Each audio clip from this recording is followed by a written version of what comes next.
Time now for our news review segment, where we take a look at one of our stories in more detail. Outrage in the wake of the UK charity regulator's shutting down of the Iran-affiliated Islamic Centre of England. Muslims, among them donors who have for years benefited from the services the centre provides, have condemned what they called the Charity Commission's intrusion on the spirit and determination of their community. Saeed Poureza reports. On a typical evening, they'd be praying inside the magnificent building behind them. But tonight, they're not. I am disgusted that I have to stand outside of my centre in a democratic country.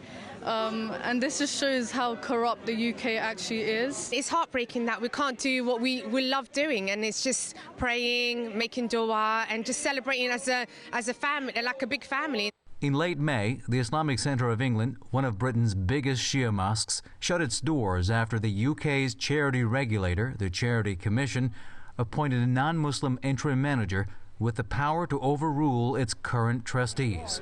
What the mosquegoers here are saying that the mere act of having a non-Muslim decide what they can say or believe in inside their religious institutions is a new type of systemic racism and of Islamophobia on the part of the British state. Around 20 years ago, they decided that they would define what is good Islam, what is bad Islam. Good Islam is something that the politically, the sort of secular British society and British government feels comfortable, feels that is compatible with their political, social, economical agenda, i.e. people who will follow all the aspects of the British government. The centre has been under investigation by the Charity Commission since a 2020 vigil was held here for U.S. assassinated Iranian General Qasem Soleimani. At the height of terrorism in Britain, IRA, when they actually, individual died, even in bombing or in prison, they were given all their rights in Catholic Church. Nobody said you should deny the religious right of someone because they've been accused of this or that, or even proven. So why suddenly, when someone is, has passed away, we cannot feel sympathy or complain that they've been unlawfully killed? Founded in 1995, the Islamic Centre of England is funded by Iran and run by the leader of Iran's Islamic Revolution, Ayatollah Sayyid Ali Khamenei's representative in the UK. The Charity Commission is yet to conclude and publish the findings of its inquiry. Until then, a Muslim congregation without a place of worship. Saeed Poureza, Press TV, London. As Saeed Poureza joins us from the British capital, London. We also have Muhammad Ali Araki, journalist and political analyst, also from the British capital. Saeed, it's a very sad sight to see Muslims praying on the streets because the government has shut down their mosque for vague reasons.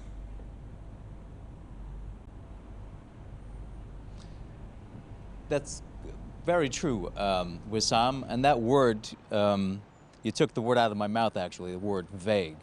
Because if you look at the government statement, it says, due to the trustees' failure to comply with their legal duties and responsibilities and their failure to protect the charity's assets, the commission appointed an interim manager to the charity and all the rest of it.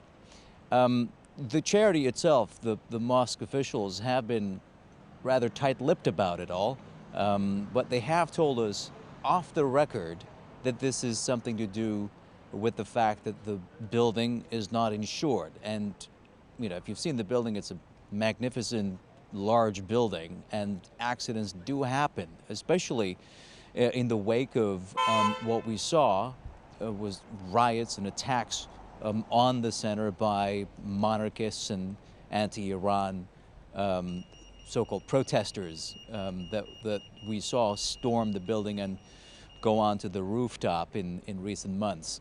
And so we are told, we understand that the real reason that the doors are closed now temporarily is because they're working really hard to sort out the building's insurance. But I was there last night, Wissam, and I saw the hundreds of people who would have been inside the building praying and doing what they do, and you know, have that sense of community and camaraderie and sisterhood and brotherhood. But that was not happening last night, and they had to do so on the pavement outside the Islamic Center. And I talked to a few of them. They said, you know, they were heartbroken, they were appalled that that was happening, and that they could not countenance a non-Muslim individual being foisted upon them by the Charity Commission, by the British government, to decide what they can believe in, what can they say or not say inside their religious institution.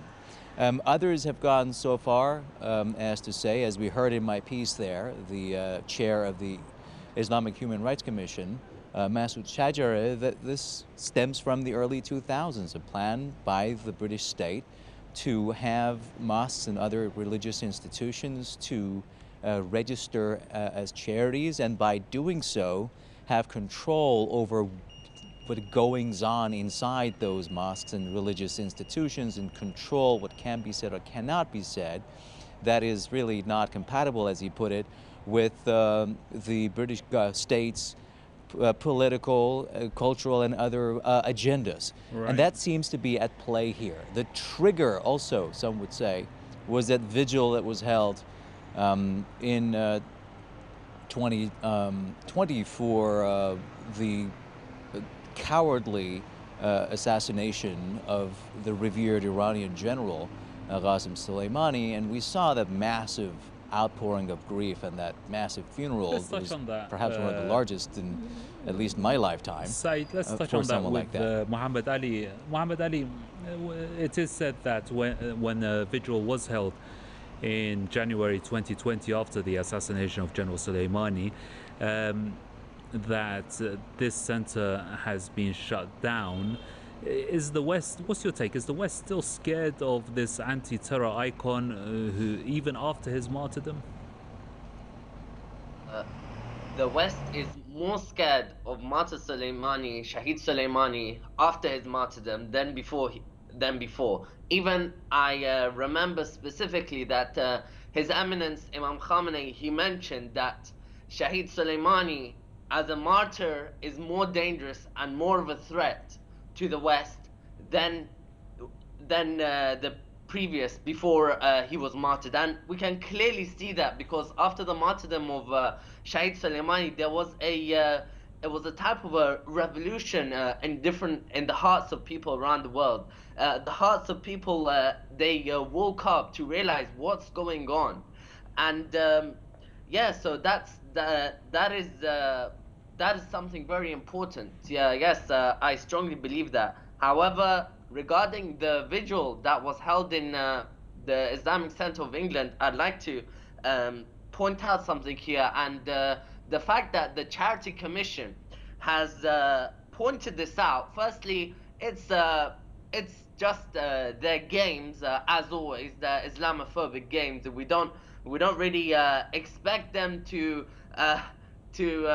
be non-biased when it comes to Muslims, because they've just shown that in the past. And another thing is that I believe that they would be upset is because Shahid Soleimani, he messed up all their plans, all the billions they invested in ISIS and all those terrorist groups in Western Asia. Shahid Soleimani was the one who he ended all of that.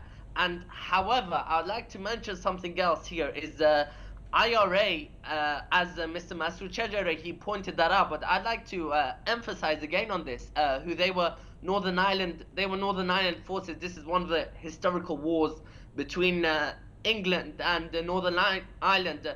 They were prescribed as terrorists, and they were prescribed, and only Shahid Soleimani and obviously IRGC, they were only sanctioned. So those people from IRA, they were given the rights by the Catholic Church. They were given the rights here to hold vigils, and those vigils were held. Now, whatever happened after that, if they shook hands together or whatever, that's something else. So an argument some people may bring up here. Right. But however, this is a clear, it clearly shows the Islamophobic approach of the British establishment when it comes for Shahid Soleimani. Okay, because like Shahid Soleimani, he was someone who he passed away. He was martyred and martyred by the terrorist America and their allies, and so they were not giving. They were trying to take the rights from the people to basically be able to commemorate the passing away of this person. And the Charity Commission also they claim, they have a claim here. They say that to benefit the community. So here I believe this is an Islamophobic policy approach by the Charity Commission, and right. Yeah, that's something. So I don't really Muhammad Ali, I won't really take them seriously when they point out the visual. Just expanding on another point that Saeed raised, alluded to, you know, when the thugs and the terrorists in Iran began rioting and killing policemen and security forces in cold blood, this same Islamic Centre was also targeted by thugs in London, many of whom are affiliated with anti-Iran terrorist groups, yet are given safe haven in Europe. Do you see any links between the terrorism that we witnessed in Iran and the closure of the Islamic Centre, which is affiliated with the Islamic Republic of Iran? Of Iran, the same soldiers of Shaitan, the same soldiers of the devil that we had on the streets of Iran, killing security soldiers, pulling veils off the heads of ladies. This happened in a few cases. I have people who even specifically messaged me that they're scared of going out because of these terrorists. We had the same people on the streets of London, in central London. I was a witness to it from the beginning to the end. I was there when it started, and I even recorded how irresponsibly the British police acted on it. So we had 2 to 3 stabbed in central London in Marble Arch, and we had even scarves, veils pulled off the heads of ladies. Okay, and the British police, they completely supported these people. They backed them up from Marble Arch, which it's a straight road that leads to the Islamic Centre of England. They had full backup, and even the British police, they had 5 of their own.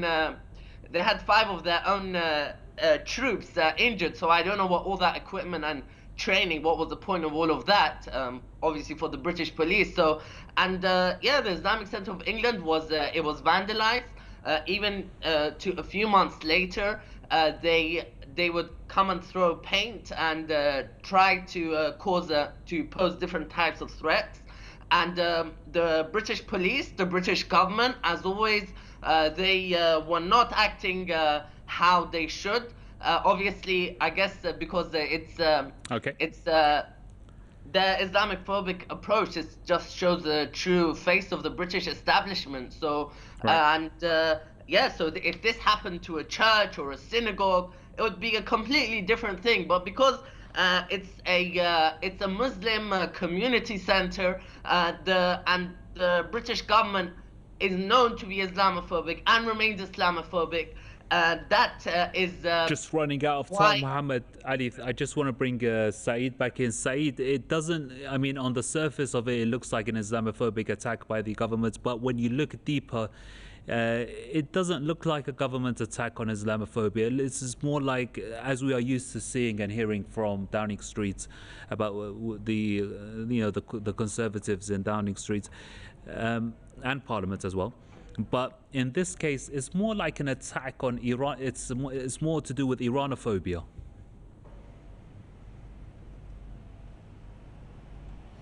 I think you could make the case for that. Iran is definitely a regional superpower. It is making great strides in any possible way, and there have been attempts, as we have learned over the past few years, especially the past year, by these so-called superpowers to try and destabilize Iran. And so one way to do it is to continue to pile pressure on the Iranian government as well as the Iranian people through these measures. It's part of the psychological warfare against Iran and Iranians, no doubt. But as far as, again, the issue of terrorism, again, this is a country that supported Saddam Hussein's terrorism unleashed upon Iran for 8 long years in the 1980s. It is a safe haven for terrorists, members of the terrorist cult MEK.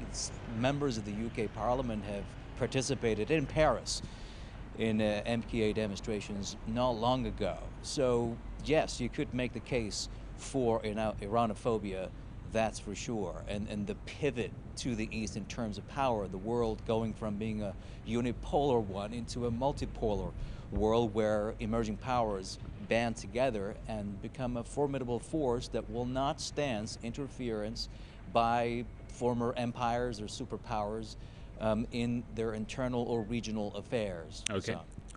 Gentlemen, thank you very much indeed. I'm afraid we have run out of time. Let me thank our guests. Saeed Pourreza is our correspondent in London. Mohammed Ali Araki is a journalist and political analyst, also joining us from